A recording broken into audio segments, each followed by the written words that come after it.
listen to K-pop all that much myself. It's fine. Like, I remember, so did you ever watch Wreck-It Ralph when it came out? Oh, yeah. I loved Wreck-It Ralph. Yeah. So there is my wife and I like to do Disney cruises, and one of the Disney cruise ships, a couple of them have like a Vanellope's candy store, right? And it's like candy, ice cream, really fancy stuff. And if you walk in there, because it's all Vanellope's and it's all King Candy and, Candy Lane, whatever game they're playing on that. And every time you walk in there, the most god-awful K-pop and J-pop is playing at all times. And I talked to one of the guys, and I'm in there, I'm like, you have to listen to this all day? He's like, yeah, and I got a 9-month hitch, buddy. And it's just like, oh God, I hope you're making some money, but goddamn, I would hate to do this like all day. It's just, it's not really for me. And I wanted to do K-pop Demon Hunters because you are kind of dad adjacent. You teach kids. Right. And there's no musicals on Skibbity Toilet. So I guess this is what we're going to have to do. This is what the kids are into now. That and some weird 6 and 7 thing that they say all the time that I don't understand and don't care to understand. They ask me about it. And I'm like, I don't know what you're talking about. I have no idea what you mean. But, excuse me. I am above the age of 35. I do not have to care about this. Whatever.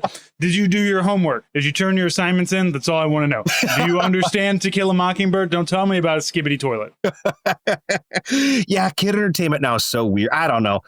I had quite an odd, like almost whiplash inducing. So I guess I watched this when I got home last night, but earlier in the day, my girlfriend and I went and saw Good Boy, which is really, really, really good. Beyond the gimmick of like, it's a dog first person horror movie. Mm-hmm. It's excellent. But it was just so funny going from like a genuinely very sad and creepy horror movie to K-pop Demon Hunter later on in the day. It's a hard juxtaposition to make. So originally we had watched half of this. And then my daughter, like halfway through, was just like, I need to take a break from this. And then it was like 3 weeks later before we got back to it. And I told her, I was like, look, I'm doing this for the podcast, so we have to watch the whole thing through. And I'm not doing that thing where, because like I'm gonna be honest with you, Eric. Like I wanted to do musicals with you, and I don't really consider this to be a musical. No, this is not at all.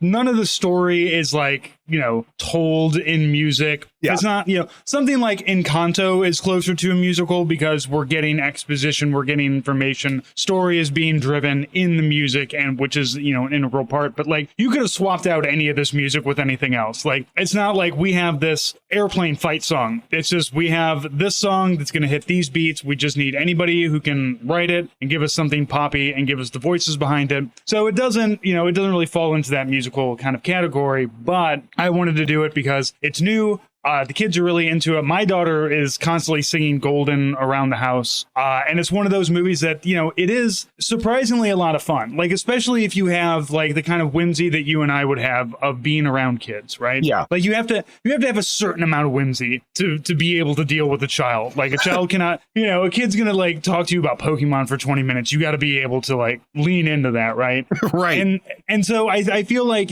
some of my average, like, a guy who's our age, who doesn't have kids, doesn't work with kids, doesn't, really interact with children outside of like maybe some relations and everything. I don't think K-pop Demon Hunters is really going to hit the same way as it is when you spend a lot of time watching a lot of just god awful kids media, which I understand. Like I know people, we homeschool, and I always love the people who concern themselves with like, well, what if your kid grows up to be weird? And then it's like, my kid doesn't know what a Skibbity Toilet is, and she doesn't play Roblox. So like, I mean, maybe she is going to be weird because all the kids are going to be like, what about Roblox? And she's like, I didn't play that. I read a bunch of, dumb comic books and stuff. That's fine. Yeah.